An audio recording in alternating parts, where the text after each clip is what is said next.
अरे अंधे हो गए हो क्या जो हजरत के ऊपर गिर रहे हो? अंधा तो नहीं लग रहा है। सही कहते हो भाई, आंखें तो हैं लेकिन जब पेट में खाना नहीं पड़ता है तो आंखें भी धुंधली पड़ जाती हैं। इतनी उम्र हो गई मेरी लेकिन मैंने आज तक पेट भर के खाना नहीं खाया। मैं बहुत गरीब हूँ। हजरत, एक दिन मैंने किसी तकरीर में सुना था कि इंसान की किस्मत में जितनी रोजी रोटी लिखी होगी वो उसे एक दिन मिलकर रहेगी और फिर उसके बाद में वो मर जाएगा, फौत हो जाएगा। हजरत, आप मेरे लिए अल्लाह से दुआ कर दीजिए कि मेरी किस्मत की रोजी रोटी जितने भी है मुझे एक दिन में मिल जाए, ताकि एक दिन के लिए मैं पेट भर के खाना खा सकूं और एक दिन के लिए सुकून से जिंदगी जी सकूं। अरे हजरत, ये कैसी बेवकूफों वाली बातें कर रहा है? अगर तुम्हें जिंदगी भर की रोजी एक दिन में मिल गई तो तुम अगले दिन मर जाओगे। हजरत, मैं तैयार हूँ, बस आप मेरे लिए अल्लाह से दुआ कर दीजिए। या अल्लाह, एक बंदा थका हुआ है, हारा हुआ है और बहुत भूखा है और तुझसे मांग कर रहा है कि उसकी सारी जिंदगी की रोजी एक ही दिन में मिल जाए। क्या तुम्हारे आसपास कोई हरा मैदान है? है। तो फिर जाओ, तुम्हारी सारी जिंदगी भर की रोजी रोटी वहीं मिलेगी।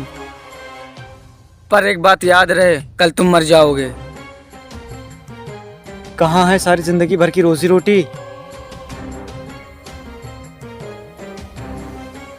अब तो मैं पेट भर के खाना खाऊंगा। सोनू भाई, कुछ पैसे मिल जाएंगे, हमारी अम्मी बहुत बीमार हैं।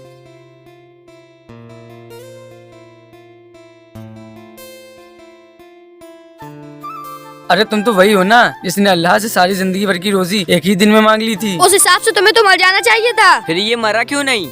हजरत, जब अल्लाह ने मुझे सारी जिंदगी भर की रोजी रोटी एक ही दिन में दे दी तो मैंने अपने पास उतना ही रखा जितना मुझे जरूरत था, क्योंकि मुझे अगले दिन मर जाना था। इसलिए मैंने सारा बचा हुआ पैसा गरीबों को बांट दिया। मैंने यतीमों को सीने से लगाया, भूखों को खाना दिया और मुसाफिरों को सहारा दिया। अल्लाह ने मुझे ऐसे बिजनेसमैन से मिला दिया जिसके साथ मैं काम करके बहुत सारा पैसा कमाने लगा और मैं अल्लाह का बन गया और अल्लाह ने मुझे अपना बना लिया।